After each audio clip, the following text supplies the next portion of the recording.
गुरुर्विष्णु गुरुर्देवो महेश्वरा गुरुर्साक्षात्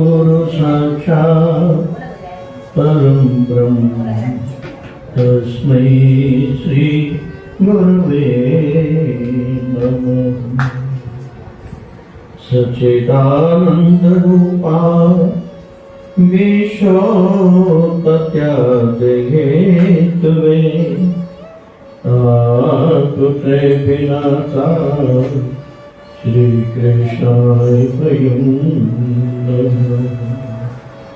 वर्णानामार्थ संधानां रसानां छन्दसामपि मंगलानां च कर्तारो मंदवाणी विनायको कुंद्रेन्द्रदरबार सुंदरम् अंबिकापतिम् अभीष्टसिद्धम् पार्वतीकल्पञ्चलोचनम् नौमि शङ्करम् अनन्तलोचनम्। हर हर महादेव, हर हर महादेव, हर हर महादेव, बोलो उमापति महादेव की जय। जितने मंदिर हैं जहाँ महात्मा रहते हैं, जहाँ जहाँ महापुरुष हैं जो शरीर छोड़कर चले गए हैं, उनके स्थानों पर 24 घंटे भगवान का कीर्तन होता है। शायद पता हो कि नहीं हो, 24 घंटे। मथुरा वृंदावन जाकर देखो, आश्रमों पर हर समय प्रभु का। वो पागल नहीं है कि हर समय कीर्तन करते रहते हैं। पागल तो हम हैं कि हम करते नहीं।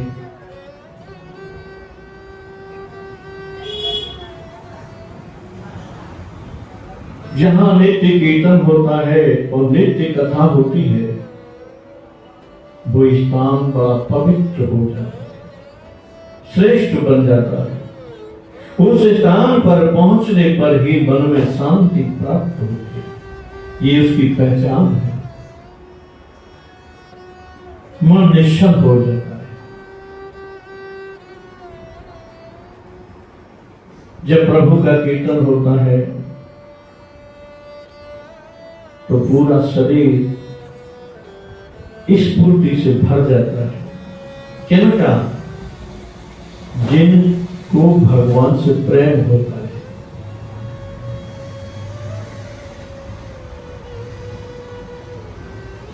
जो वैराग्य में होते हैं घर से, जिन्होंने घर में विरति धारण कर ली है, ऐसे पुरुष इस स्फूर्ति से भर जाते हैं। जिनके हृदय में भगवान का वास हो जाता है, उनका अंतर मन निर्मल बनता है। ऐसे जो होते हैं वो ही महापुरुष होते हैं और उनके सानिध्य में कल्याण होता है। नंदीश्वर जी सनातन ब्रह्मा पुत्र से कहते हैं कि ऐसे महापुरुषों में श्रेष्ठ गौतम ऋषि थे, जिन्होंने लोक के कल्याणार्थ वरुण देव को प्रसन्न करके वहां जल की सुविधा की। ऐसी जल की सुविधा से धीरे धीरे सभी साधु संत जो छोड़कर चले गए थे, ब्रह्म पर्वत को उस स्थान पर आने लगे। अपने अपने स्थान फिर उन्होंने प्रज्वलित किए। सब बड़े ठाठ बाट से रहने लगे। लेकिन एक बात है, जो संत होता है वो संत होता है, लेकिन दुष्ट होता है वो दुष्ट ही होता है। दुष्ट कभी सज्जनता धारण नहीं कर सकता और संत कभी दुष्टता धारण नहीं कर सकता। गौतम ऋषि ने अपने शिष्यों को भेजा कि जाओ जल लेकर आओ। कुछ समय बाद तो वहां और महात्माओं की पत्नियां, ऋषियों की पत्नियां जल ले रही थी। उन्होंने गौतम जी के शिष्यों को फटकार दिया, भगा दिया, जल लेने नहीं दिया।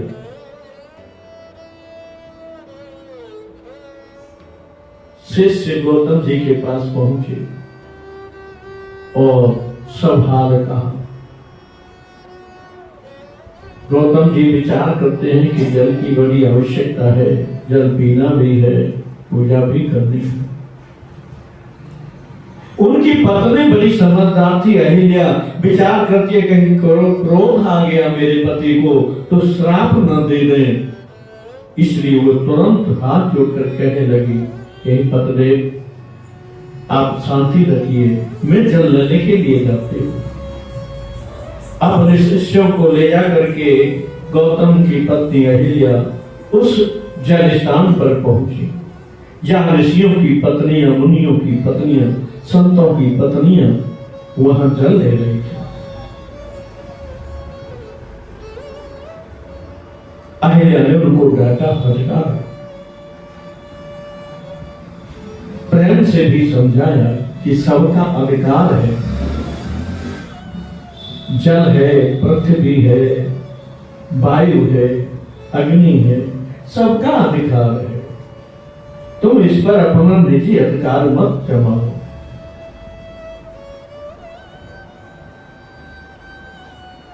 तो उनकी जो पत्नियां जल ले रही थी, उन्होंने अपने अपने पतियों से जाकर उल्टा सीधा कह दिया अहिल्या के विषय में और गौतम ऋषि के विषय में। अहिल्या जी जल लेकर आ गई और उन्होंने अपने पति को जल दिया। सभी धर्म कार्य किए गए। अब उनकी पत्नियों ने हठ कर लिया कि इस गौतम को यहां से भगाओ, इसकी पत्नी को यहां से भगाओ, ये रहने नहीं चाहिए। अब दोनों में कुछ असंत थे, दुष्ट प्रकृति के थे, जो बनने को तो संत रहते थे लेकिन विचार निर्मल नहीं थे। तो वो भी उनकी बातों में कहा उल्टा सीधा भला बुरा गौतम को, गौतम की स्त्री को कहने लगे। जब सब एकत्रित हो गए ऋषि मुनि,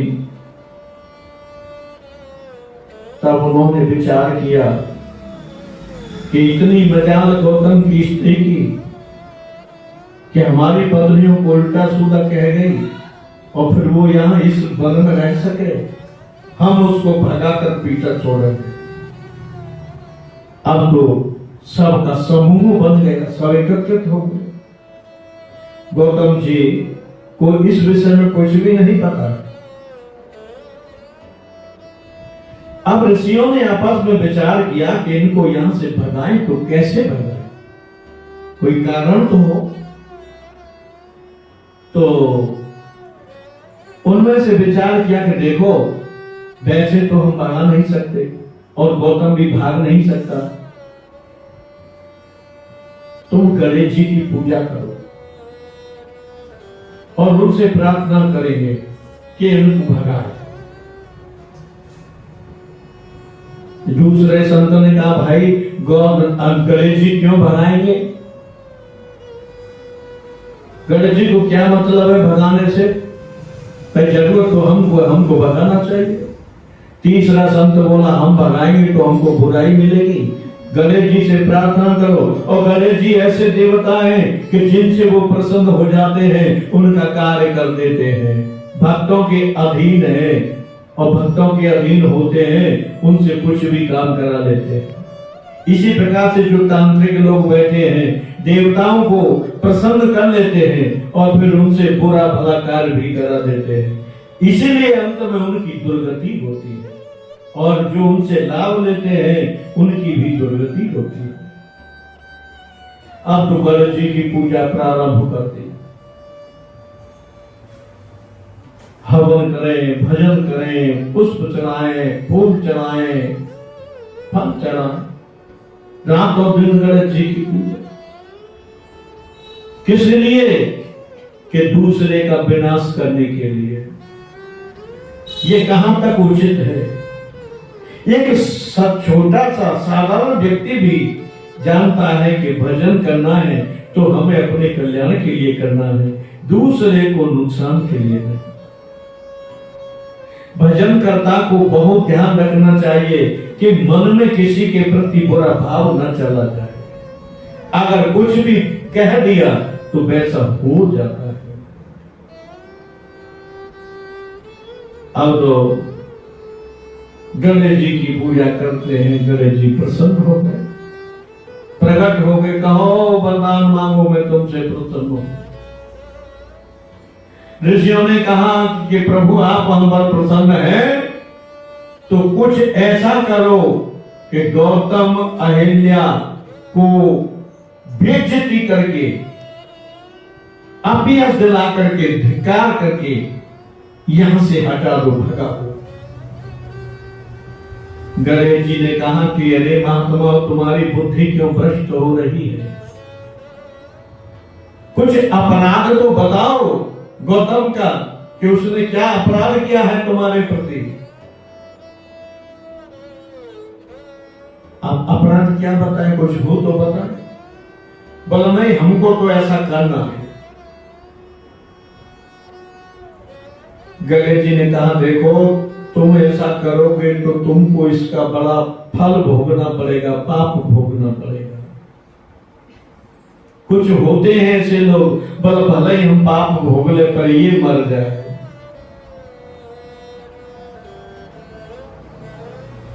अपने दुख से कोई दुखी नहीं है, दूसरे के सुख से दुखी है। अपने भाई पर कोठी हो, 4 गाड़ी हो और अपने पास 2 गाड़ी हो तो 2 गाड़ी वाला दुखी है कि उसका 4 क्यों हो गई। पड़ोसी के पास कुछ है और वो हमारे पास नहीं है तो हम उससे दुखी होते हैं, क्यों? हमारे पास क्यों नहीं? अपने दुख से दुखी नहीं है। गणेश जी ने बहुत समझाया कि तुम्हें इसकी हट छोड़ दो, तुम्हें बहुत परिणाम भोगना पड़ेगा। बोला हम वही नरक चले जाए पर गौतम अहिल्या यहां नहीं रहने चाहिए। गणेश जी ने कहा देख लो, समझ लो। महात्मा ने कहा आप प्रसन्न है ना हमसे तो ऐसा करो। अब गणेश जी की मजबूरी है, क्योंकि जिसके भक्त के अधीन होते हैं उसी प्रकार गुरु भी शिष्य के अधीन हो जाते हैं जो सेवा करते हैं। शिष्य भी कभी कभी जो कार्य न कराने का है वो भी कह देते हैं, लेकिन अधीन है वो गुरु को करना पड़ता है। ये हाल है।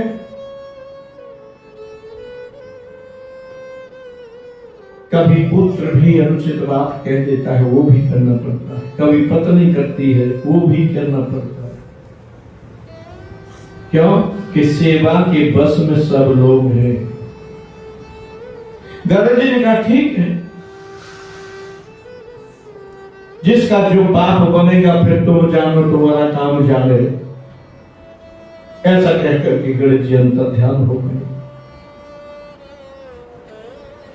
गौतम ऋषि को यज्ञ करनी थी, इसलिए उन्होंने जौ बो दिए और जौ खूब होने लगे, बड़े हो गए, बाली निकल आई। बड़े प्रसन्न होते थे देख देख कर, अब मेरा यज्ञ होगा, मेरा हवन होगा।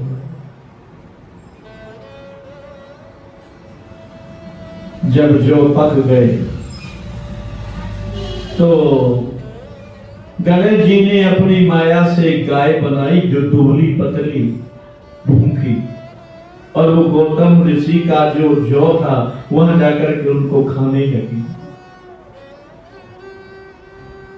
गौतम को पता चली तो वो गए और उसको भगाने के लिए उन्होंने उस पर हाथ रखा। चल, ऐसा हाथ रखते वो गाय गिर गई और मर गई। अब तो गौतम को बड़ा दुख हुआ कि मेरे हाथ से गाय मर गई, गौ हत्यारा बन गया, मैंने बहुत बड़ा पाप किया है। अब इस पाप से कैसे छुटकारा मिले? अपनी पत्नी अहिल्या को बुलाया, देवी देखो मेरे हाथों से पाप हो गया। अब इस बात को सुनकर सारे साधु संत ऋषि उस क्षेत्र में रहते थे सब इकट्ठे हो गए। अब तो गौतम को गाली देने लगे, पत्थर फेंकने लगे, मारने लगे और कहा कि तेरा मुंह देखना भी हमारे लिए गलत है, क्योंकि हम जो भी धर्म पुण्य कार्य करेंगे और तुझ जैसे पापी को देखेंगे तो हमारी पूजा को देवता और हमारे पितृ भी ग्रहण नहीं करेंगे। तुम बहुत नीच हो, बहुत पापी हो, यहां तुम नहीं रह सकते। ये सब क्या चल रहा है? गणेश जी की माया चल रही है। क्यों ऐसा साधु संतों ने वरदान माना। हम तो गौतम जी अहिल्या को ज्यादा तंग किया तो उन्होंने वो स्थान छोड़ दिया और छोड़ करके कुछ दूरी पर जाकर उन्होंने अपना स्थान बनाया, वहां रहने लगे। कुछ समय बीतने पर गौतम जी विचार करते हैं कि मेरे हाथों से गाय मारी गई, मैं पापी हूं, इस पाप का छुटकारा मुझे कैसे मिले? तो वह इस भाव से उन साधु संतों के पास गए जहां वो ब्रह्म पर्वत पर रहते थे। पहले गौतम वहां रहते थे, उन्हीं साधु संतों के पास गए और उनसे विनती की कि मेरा पाप कैसे छूटे, वो हमें उपाय बताओ। अब वहां के जो साधु संतों ने तो ये गणेश जी की प्रार्थना की ही थी भगाने के लिए, वो बड़े खुश हुए अंदर अंदर से, क्या वो इसको ऐसा उपाय बताएंगे कि इसका बाप भी नहीं कर पाए और जीवन में कभी आ नहीं पाए। तो साधु संत सब एकत्रित हुए, उन्होंने कहा कि देखो गौतम, तुम बहुत बड़े पापी हो, तुम्हें अगर पाप से छूटना है तो इस पूरी पृथ्वी की 3 बार परिक्रमा करो और फिर 100 वर्ष तक के व्रत का संकल्प लो। 100 वर्ष तक व्रत रखो निराहार। उसके बाद इस ब्रह्म पर्वत की 1000 बार परिक्रमा करो, फिर 1 करोड़ शिवलिंग पार्थिव लिंग बनाकर उनकी पूजा करो। इससे भी पीछा नहीं छूटेगा। फिर तुम तपस्या करो कि गंगा यहां आए। जब गंगा में तुम स्नान कर लोगे तो फिर शंकर को प्रसन्न करो कि शंकर जी यहां आए, तब तुम्हारा पाप छूटेगा, तब तुम पवित्र होंगे। अब बड़ा कठिन व्रत बना दिया। गौतम व गौतम की पत्नी सुनकर के बड़ा बहुत सोच में पड़ गए, व्याकुल हो गए। लेकिन गौतम ने विचार किया कि मैंने पाप किया है, इससे तो कोई छुटकारा मिलना ही चाहिए। अब छोटी मोटी घटना घट जाते, किसी के हाथ से कोई गिलहरी मर जाए, किसी चूहा मर जाए, कोई और मर जाए, तो उसको जो पाप लगता है उसके निवारण विचार करते हैं और उपाय भी करते हैं। गाय मरी है, गौतम जी उपाय करते हैं। अब लोग परिक्रमा के लिए निकल गए। 3 बार पूरी पृथ्वी की परिक्रमा, फिर आए 100 वर्ष व्रत किया, फिर आए 1000 बार पर्वत ब्रह्म पर्वत की परिक्रमा की और परिक्रमा करके 1 मास तक व्रत किया और अब तपस्या पर बैठ गए गंगा को मनाने के लिए। शिव जी के 1 करोड़ पार्थिव लिंग बनाए, उनकी पूजा की। बहुत समय बीतीत हो गया, भगवान से प्रसन्न हुए और प्रकट हो गए।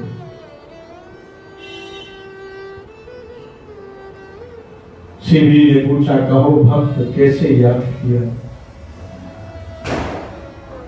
गौतम जी ने कहा, देखो मुझे बहुत बड़ा पाप लगा है, मेरे हाथ से गौ का वध हुआ है, मेरा पाप कैसे छूटेगा? उस पाप की समाप्ति कैसे होगी? शिव जी बोले, गौतम तुम बड़े भोले हो, तुमसे कोई पाप नहीं हुआ, तुम्हारे दर्शन करके तो सब लोग पवित्र होते हैं, पापी तो वो दुष्ट राक्षस साधु संत हैं जिन्होंने षड्यंत्र करके तुम्हारे प्रति इतना घोर अपराध किया है। तुमने कोई अपराध नहीं किया, तुम तो परम पवित्र हो, तुम्हारे साथ छल किया है। गौतम ऋषि की आंखों से, अहिल्या की आंखों से अश्रुधारा बहने लगी और कहा, प्रभु उन ऋषियों के बारे में आप ऐसा मत कहो कि उन्होंने षड्यंत्र किया, उन्होंने तो हमारे ऊपर कितना बड़ा उपकार किया है, अगर वो ऐसा नहीं करते तो आज हम आपका दर्शन कैसे करते? हम तो उनके आभारी हैं, हम तो उनके ऋणी हैं जिन्होंने हमें ऐसे महान तप में हमको लगाया। शंकर जी ने कहा, इसलिए तो मैं तुमसे प्रसन्न हूं। जो अपराध करता है उसके प्रति भी क्षमा भाव रखे, उसे भी क्षमा करे, उस पर दया करे, वो श्रेष्ठ होता है, महापुरुष होता है। उसकी महापुरुष वाली स्थिति को हर कोई नहीं समझ पाता और फिर उसी से विरोध करने लग जाते हैं। जल का गौतम जी ने निर्माण किया, जल प्रदान किया और जल पीने वाले गौतम के विरोधी बन गए। ये जगत की स्थिति है।